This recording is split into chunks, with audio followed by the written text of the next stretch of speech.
1967, a Nigerian Navy armada under Navy Captain Soro leaves Bonny en route to Calabar. In the ships are heavily armed troops of the Federal Nigerian 3rd Commando Division commanded by Lieutenant Colonel Benjamin Adenkule, the Black Scorpion. Operation Tiger Claw had begun. At the time, Calabar was part of Biafra and was defended by the Biafran 9th Battalion led by Major Ogbo Orji.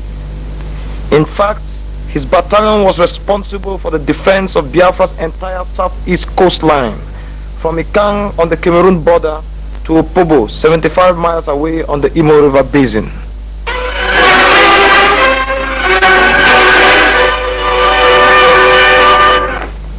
October 17, 1967.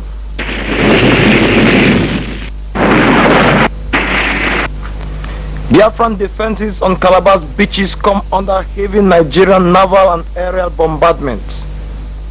Less than 24 hours later, the Nigerian 8th Battalion commanded by Major Ochefu disembarks from the NNS Lokoja and storms Calabar Cement Factory jetty.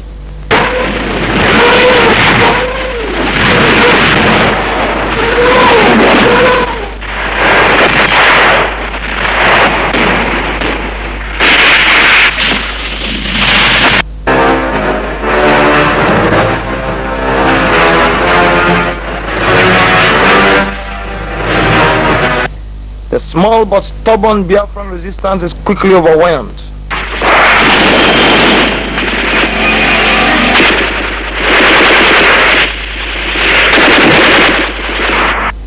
Later, that same day, Major Ted Hammond's 33rd Battalion lands on Henshaw Town Beach.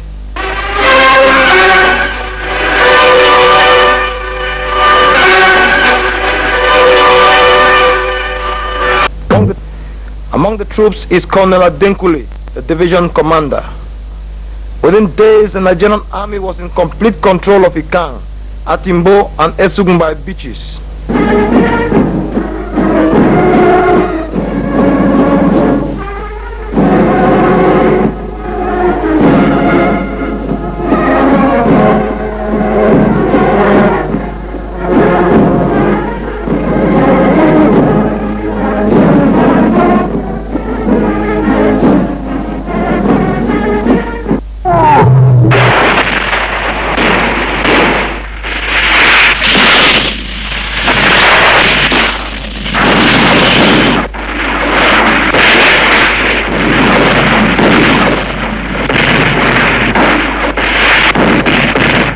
Hand-to-hand fighting develops as federal troops roar into Calabar town on 3 fronts.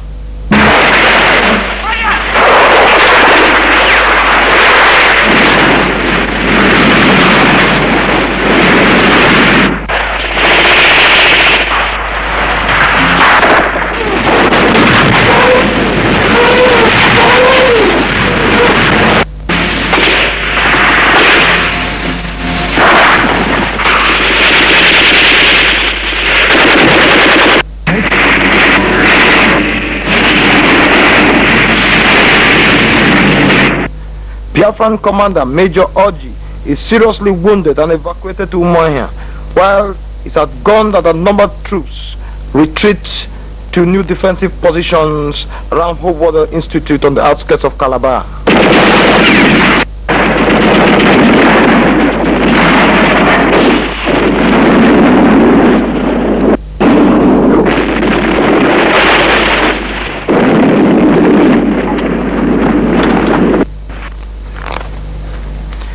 Lieutenant Colonel David Okafor, who replaced Major Orji, decides not to counterattack until Lieutenant Colonel Adigio's 7th Battalion arrived to reinforce him. However, the Biafran 7th Battalion had refused to go down to Calabar because their submachine guns had been withdrawn and given to Biafran troops confronting Captain Mohammed Buhari's 2nd Battalion in the Kalagu sector near Enugu. Evidently, by the time the Biafran 7th Battalion finally accepted the bolt rifles they had been given as replacement, their spirits were low. Now descending Lieutenant Colonel Festus Zakaria as brigade commander helped things. When Colonel Akaga finally arrived, Nigerian armored vehicles, to which the Biafrans had no answer, were fanning forward on all fronts. At this point, Colonel Adigio of the Biafran 7th Battalion develops stomach ulcer and is replaced by Major Omerwa. Helpless against the unrelenting Federal 3rd Division onslaught, a desperate Colonel Akaga relays a desperate signal to Ojukwu, Commander for GOC. Situation this sector definitely out of hand, if not hopeless. Not a single round of ammunition held, while enemy pressure continues ceaselessly for the past 48 hours. We intend to stay on and make the supreme sacrifice. Please, help before it is too late. We who are about to die salute you.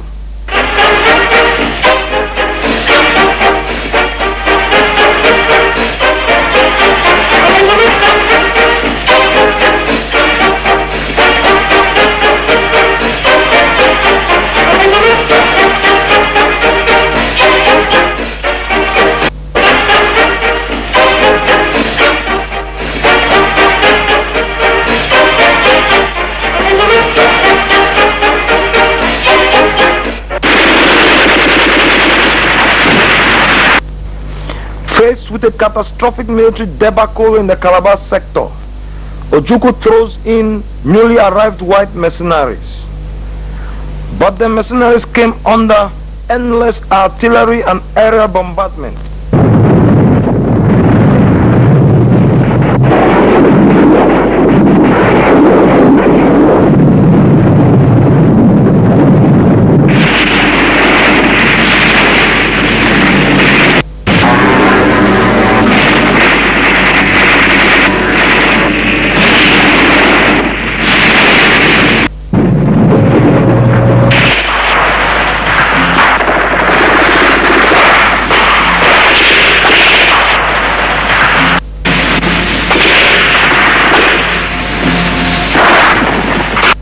They found themselves presiding over a procession of humiliation.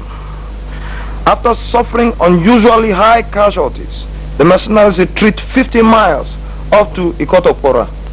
From there, most escaped Biafra, never to return. Weeks later, General Gowon would be received ceremoniously in Calabar to the accompaniment of the beats of the Ekpo masquerade.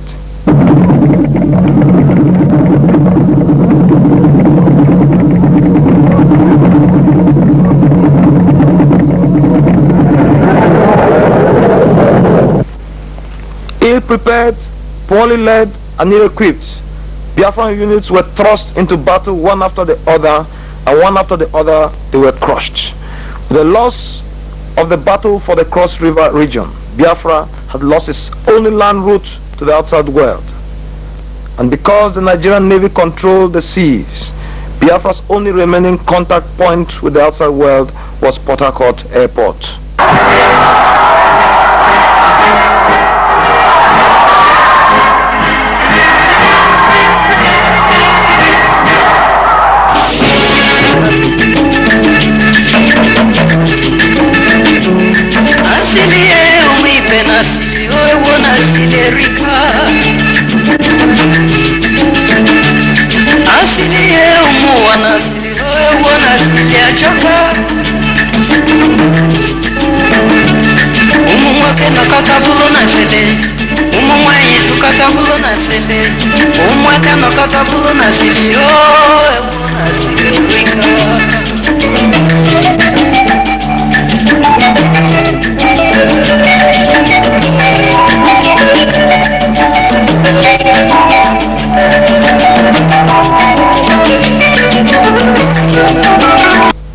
Over in the Midwest, Colonel Murtala Mohammed's Nigerian 2nd Division, which had stopped the Biafran westward advance at Ore, rode on to Asaba on the banks of the river Niger.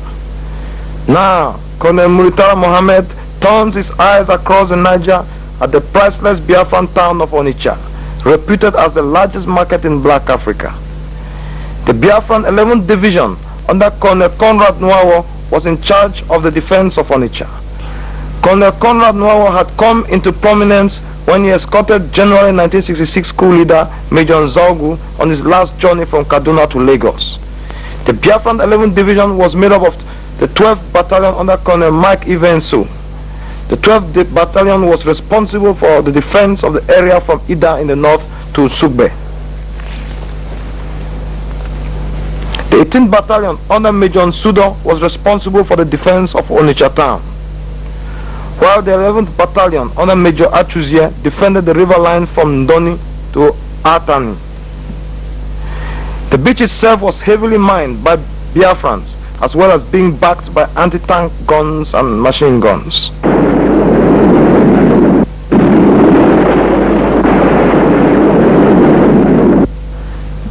Because the Biafrans had detonated the multi-million pound Niger Bridge, Colonel Murtala Mohammed was left with only two choices: to march north and cross the Niger at Ida in federal Nigerian controlled territory, as advised by Army headquarters, or to carry out an amphibious attack across the Niger. But such was Colonel Murtala's prestige within the army that he could ignore Army headquarters' advice. On the 4th of October, Murtala orders the artillery bombardment of Onitsha.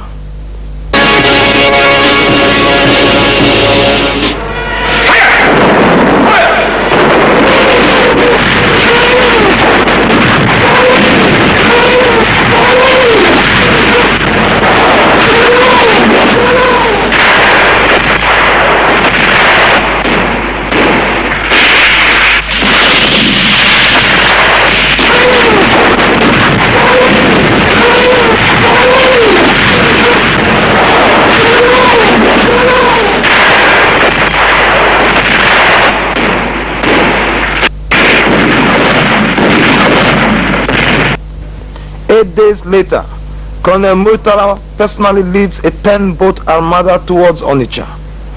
The Biafrans resist stubbornly, but are forced to retreat in disarray.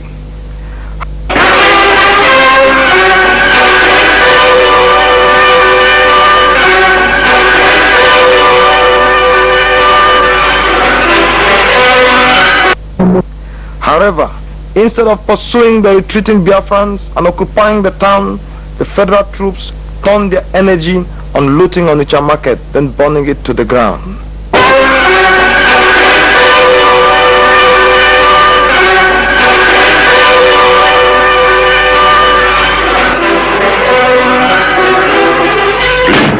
This gave the Biafrans time to reorganize and, of course, counterattack.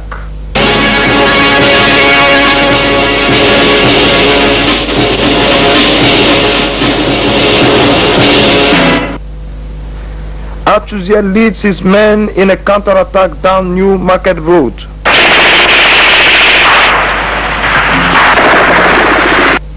While another pincer under Major Nsudo swings down Old Market Road. Murtala's troops on the Onitsha beachhead are totally routed.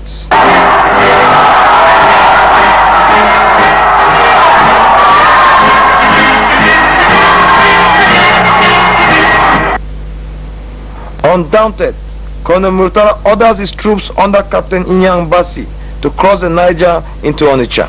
Again, he is defeated. Adamant, Colonel Murtala orders Lieutenant Colonel Alani Akinrinade to carry out a third assault across the Niger on Onitsha. For a third time, Achuzie's troops thwart the Nigerian attack. Only now did the folly of attacking Onitsha cross the Niger down on Murtala, and so Colonel Murtala Mohammed turned and headed north, then crossed the Niger at Ida. Colonel Murtala Mohammed's long march to Onitsha had begun. In December 1968, Colonel Murtala leads Captain Shehu Yaradua's 6th Brigade through Nsukka to Enugu, which had been captured by the young Major Theophilus Danjuma in the early stages of the Civil War. In early January, Lieutenant Colonel Murtala Mohammed launches a two-pronged attack, one down the Abi-Nibo axis and the other on the Agbo-Nkpologo axis.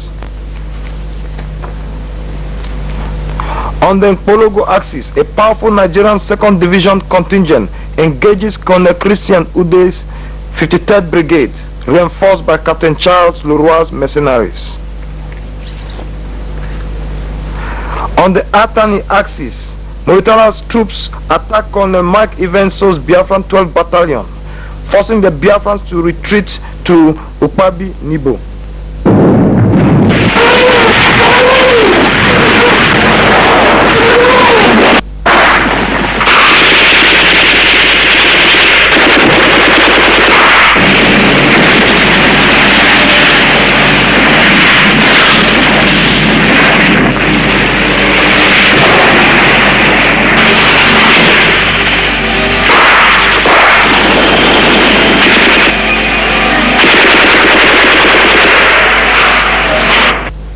Inexorably, Colonel Murtala's formidable military machine rolled on, smashing through Biafran-made obstacles, including detonated bridges.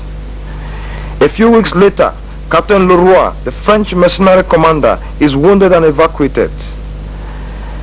Biafran 53rd Brigade troops panic and turn their weapons on their officers.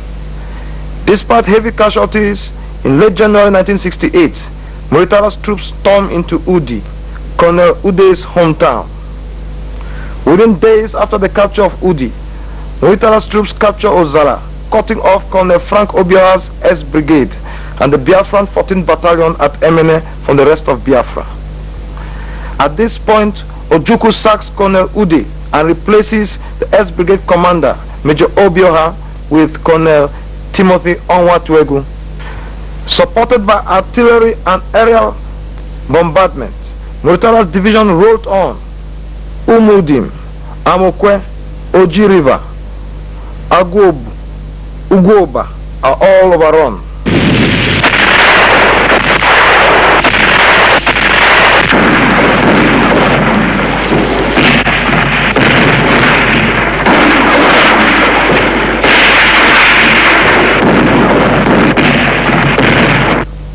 In the face of overwhelming pressure, Biafran troops withdraw from Oka town and take up defensive positions on the banks of the Ngene Ukwa River.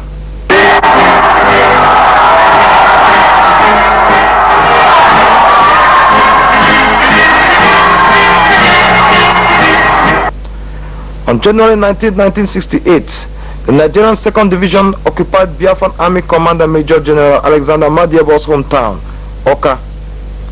The road to Onitsha was open.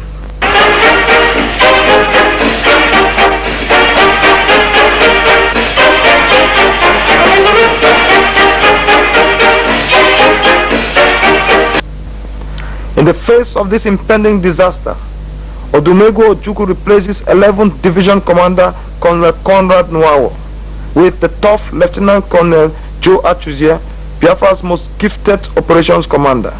His mission: to prevent Muritala's 2nd Division from capturing Onitsha at all costs.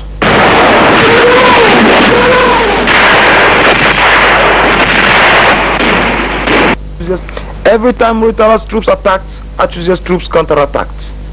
As a result, from late January up till mid-March 1968, Achuzie was able to hold the Nigerian 2nd Division around Dunukofia and Ifite-Ekpo, 14 miles from Onitsha.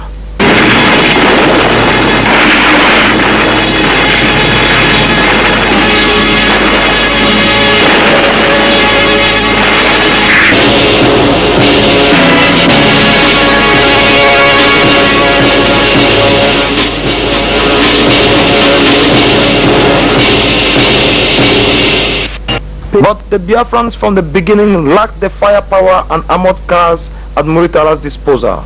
And even though Achuzie's troops made the Nigerian 2nd Division pay in blood every inch of land captured, inexorably, the Nigerian 2nd Division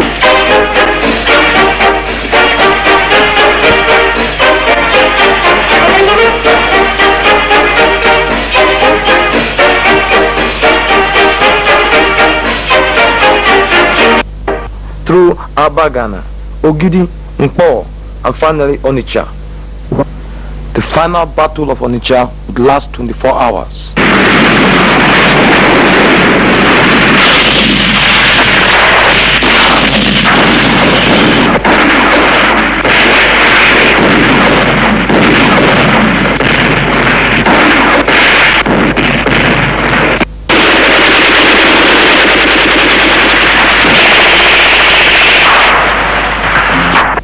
For victory in the Nigerian Biafran war was to be determined not by willpower, but by firepower.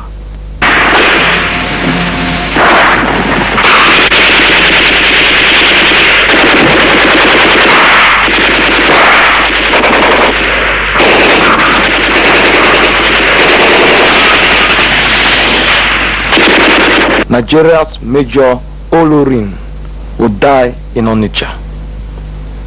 Defeated at Onitsha, the Biafran defenders of the town break into two. One group under Colonel Conrad Nwawo retreats south to Newi. The other, under Colonel Achuzie, marches to the Enugu-Onitsha road where they lay ambush. Due to the speed with which Colonel Muritara had raced into Onitsha, he was obliged to leave his stores and other supplies behind. Now a 102 lorry convoy from Enugu was on its way to Onitsha to deliver those supplies. At Abagana, 6 miles from Onitsha, the convoy falls into Achuzie's ambush. A Biafran locally made rocket is fired at a tanker at the front of the convoy, igniting an explosion which engulfs 100 lorries behind it, devastating the entire convoy. Abagana, Abagana, Abagana. The Abagana ambush will be the greatest ambush of the Civil War.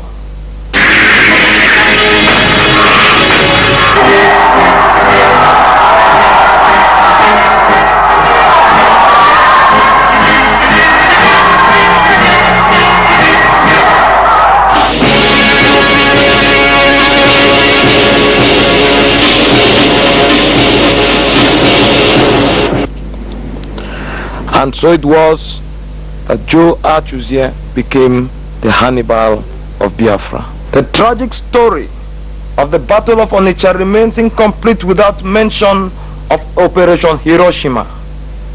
Since the beginning of the Civil War, there had been conflict between Biafran officers who had served the Nigerian army and white mercenaries hired by Biafra.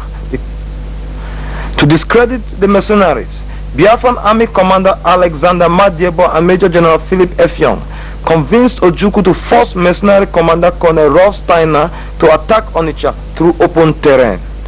As a result, against his will, Colonel Steiner moved his troops from their base at Madonna High School at Etiti near Umuahia and took up positions at Nkwele outside Onitsha.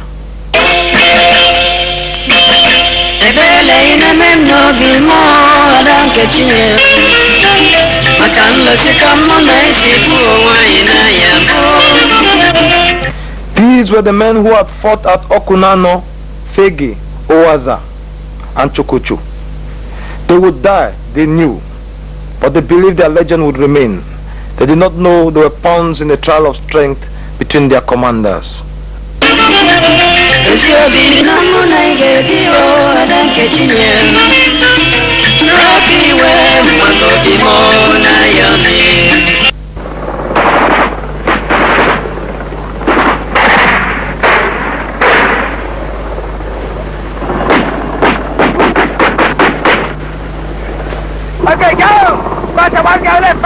On the 15th of November, Steiner's commandos launched Operation Hiroshima, an attack on Onitsha across an open field.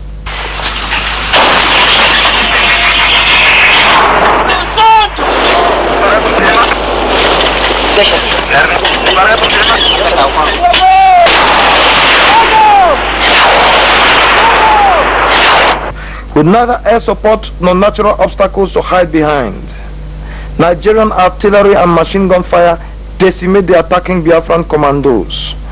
Unknown in death, forgotten by history. This is the anonymity of sacrifice. 2 weeks later, Colonel Rolf Steiner was removed from his command and replaced by Colonel Conrad Nwawo, a former officer of the Nigerian army. But never again till the end of the war would the Nigerian 2nd Division's control of Onitsha ever be threatened.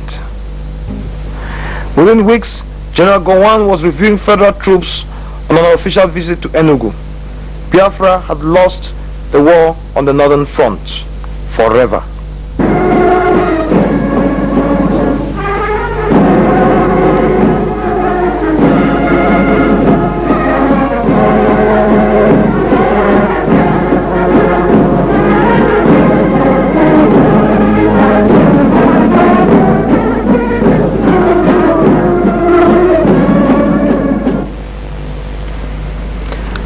Following the defeat of the Biafran army in the Cross River region, the Biafrans regrouped the remnants of their troops into a Biafran 12th Division under Colonel Festus Zakaga.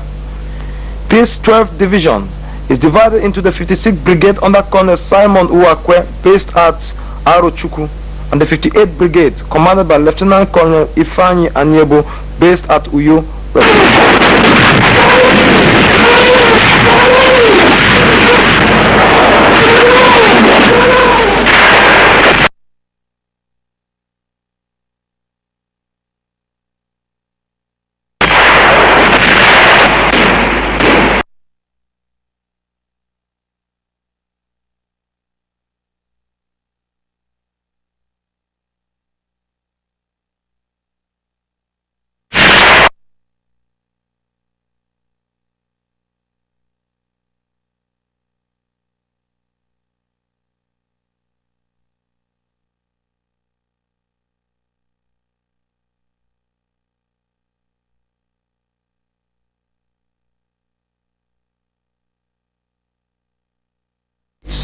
Oron and Itu beaches come under heavy federal aerial and naval bombardment. 9th of March, Major Ted Herman's 33rd Battalion fights its way into Allen sawmills, then quickly overruns the town.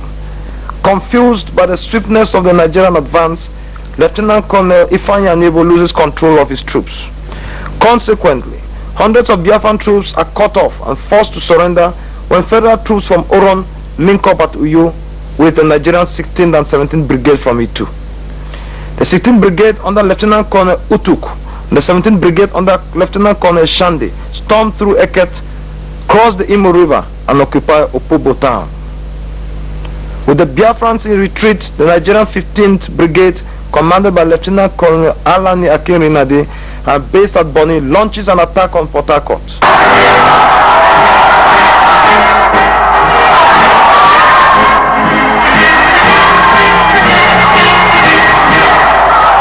At the time, the entire Port Harcourt sector was defended by the Biafran 52nd Brigade under Lieutenant Colonel Ogbogu Kalu. After heavy fighting, Colonel Akinrinade's troops capture and dig in at One. This success would be short-lived. Major Giorgio Nobiato, the Italian-born Biafran mercenary, unexpectedly counterattacks, inflicting heavy casualties before forcing the Nigerian 15th Brigade out of One. Major Nobiato is subsequently killed during his bid to repulse Lieutenant Colonel Shande's 17th Brigade from Umuabai.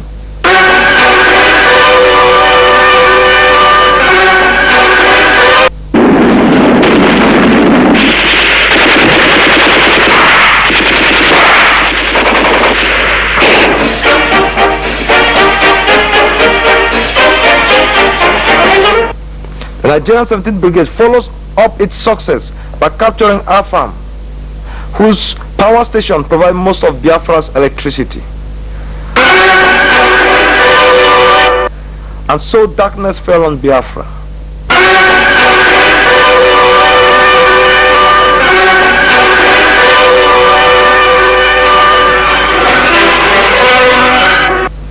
The great 17th Brigade commander, Lieutenant Colonel Shande, would die later in action on the Aba front. At Bori, Colonel Opara's 14th Battalion panicked and retreated when they found themselves face to face with troops wearing the insignia of the 14th Brigade, leaving the way for Lieutenant Colonel Eromobo's Nigerian 14th Brigade to capture Bori.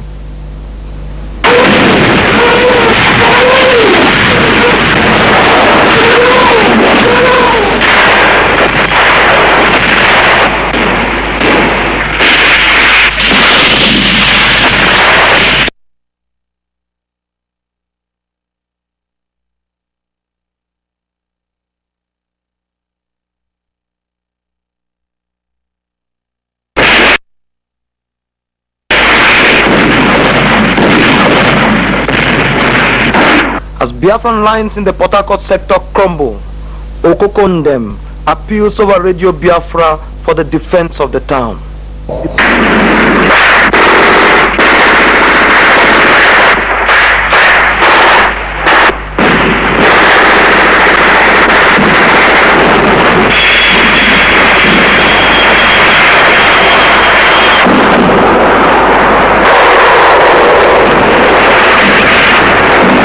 comes under ferocious artillery bombardment.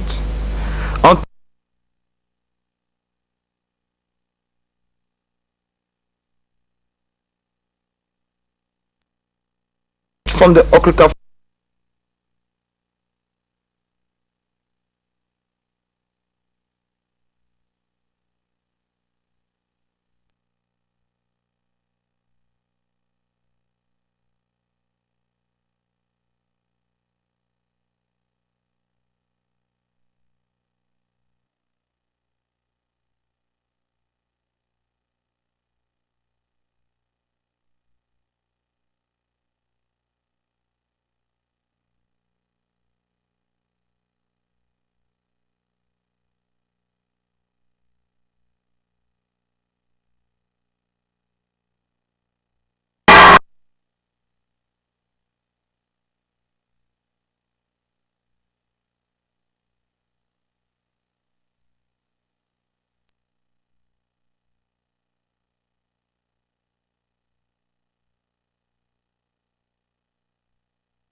Evidently, despite the fanatical tenacity of Achuzia's defense, the side with greater firepower was ultimately condemned to win. May 24, 1968.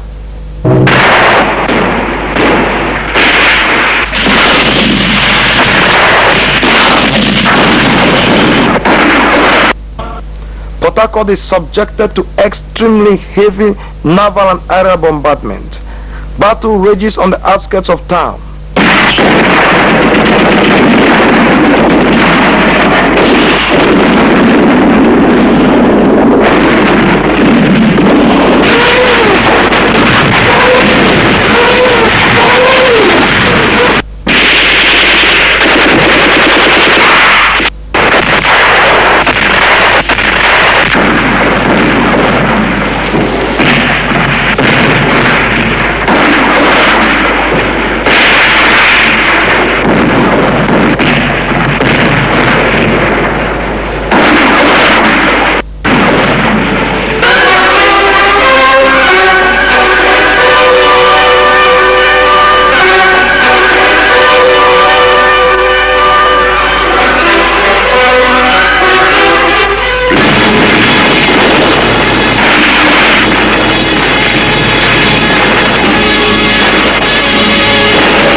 Attempts by the inhabitants of Port Harcourt to flee the town are prevented by Colonel Achuzie.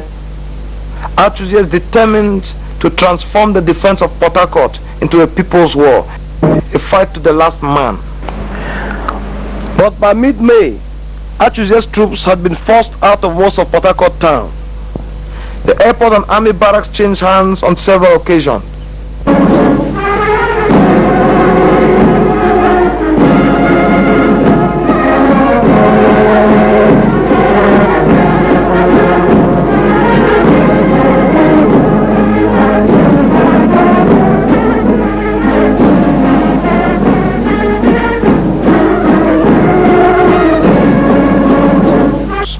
Eventually, though, federal troops captured them for good.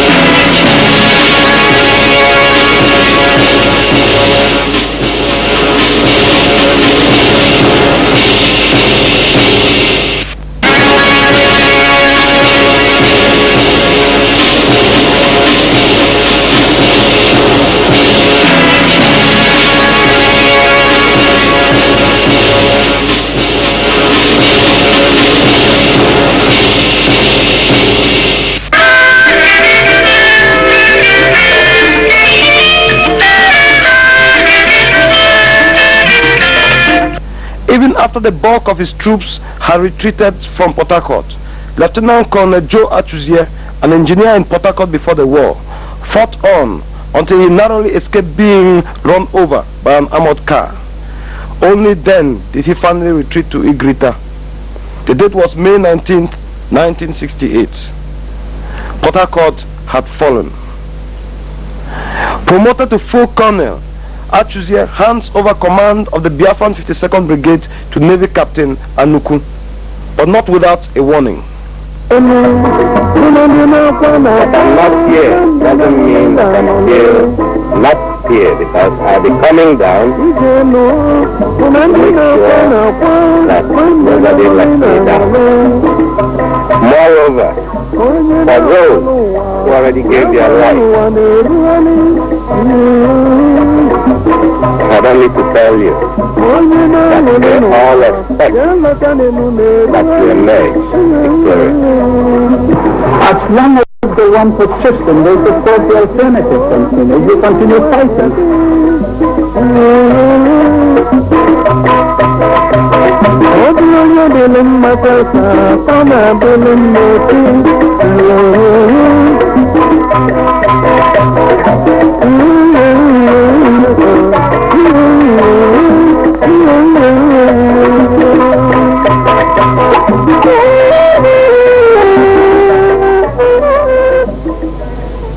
The 7th March 1969, Nigerian troops strike Biafran defenses at Amokwe and move towards Ozuakoli. A 480-man recruit battalion under Colonel Akaga, sent to stop the federal advance, engages the advancing Nigerian army at Ahaba and is instantly crushed.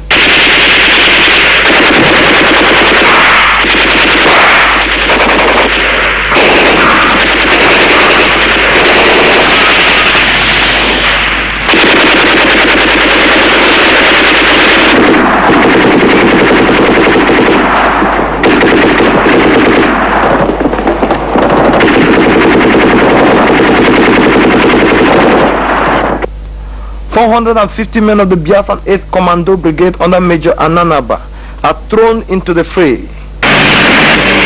Unstoppable under Major, supported by heavy aerial bombardment. Rwanda's troops overrun Umuezike.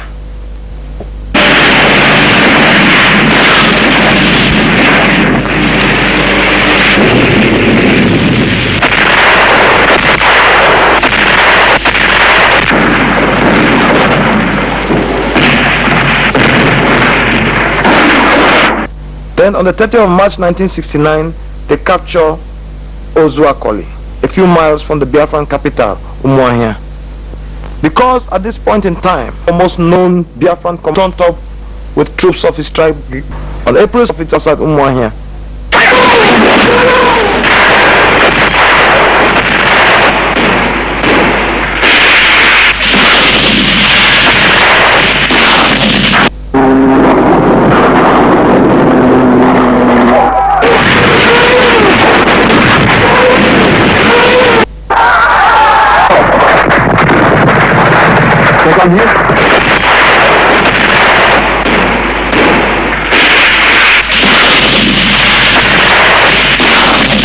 Achuzia pushes federal troops out of most of Ozuakoli. However, at Ozuakoli Bridge, federal troops regroup and halt the Biafran advance.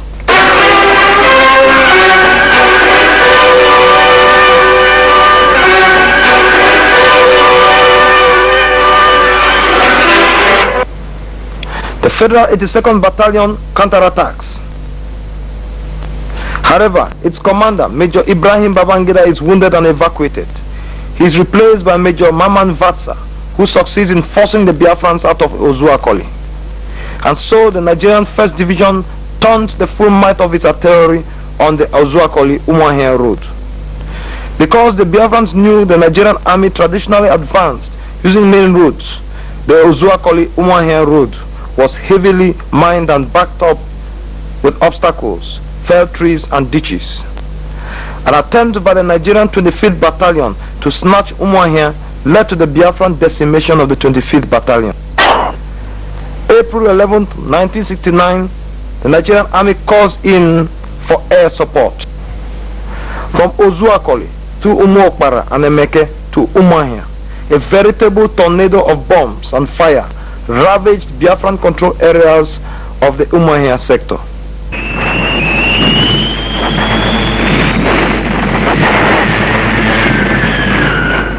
Using track tanks, the Nigerian 21st and 44th battalions swing towards Umuahia through the forest, taking the Biafrans by surprise. Such was the surprise that when Colonel Asoya, the new Biafran commander of the Umuahia sector, went to check reports of a Nigerian advance across country, he found himself face to face with the advancing Nigerian army and no Biafran defenders. 48 hours later, the Nigerian army was in total control of Umuahia.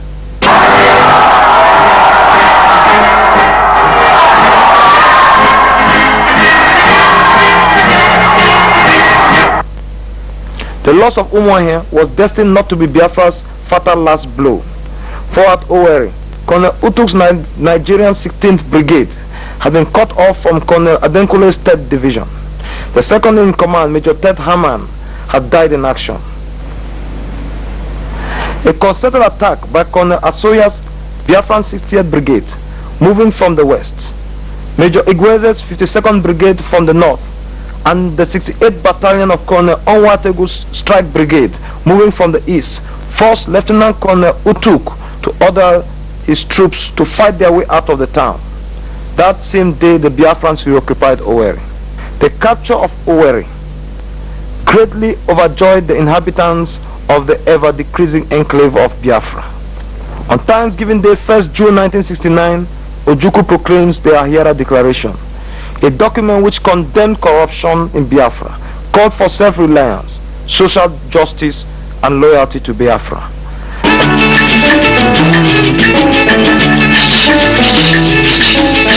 Over in federal